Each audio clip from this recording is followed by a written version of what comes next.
የኤርትራው ፕሬዝዳንት ኢሳያስ አፈወርቂ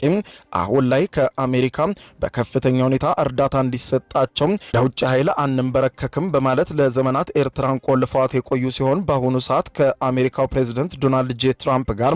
ግንኙነታቸውን እንደ አዲስ ለመመስረት እየታተሩ ቢሆንም ከአሜሪካ መንግስት በኩል ግን ፊት ተነስቷቸዋል። ፕሬዝዳንት ዶናልድ ጄ ትራምፕ በቬንዙዌላ ጦርነት ለመክፈት ከጫፍ መድረሳቸው ሲሰማ በዓለማችን ግዙፍ የተባለውን የጦር መርከብም ወደ ላቲን አሜሪካ ማጓጓዝ ሲጀምሩ በተመሳሳይ አሜሪካ በናይጄሪያ ላይ እየዛተች መሆኑን ያነሱት ዘገባዎቹ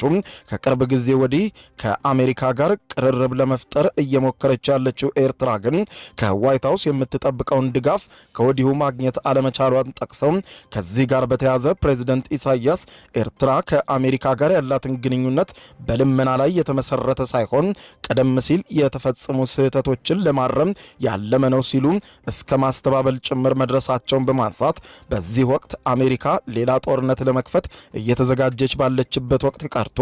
በሰላሟም ጊዜም ቢሆን ለኤርትራ ምንም አይነት ትኩረት ልትሰጥ እንደማትችል የቀደመ የኤርትራ ታሪክ ማሳያ እንደሆነ ተመልክቷል።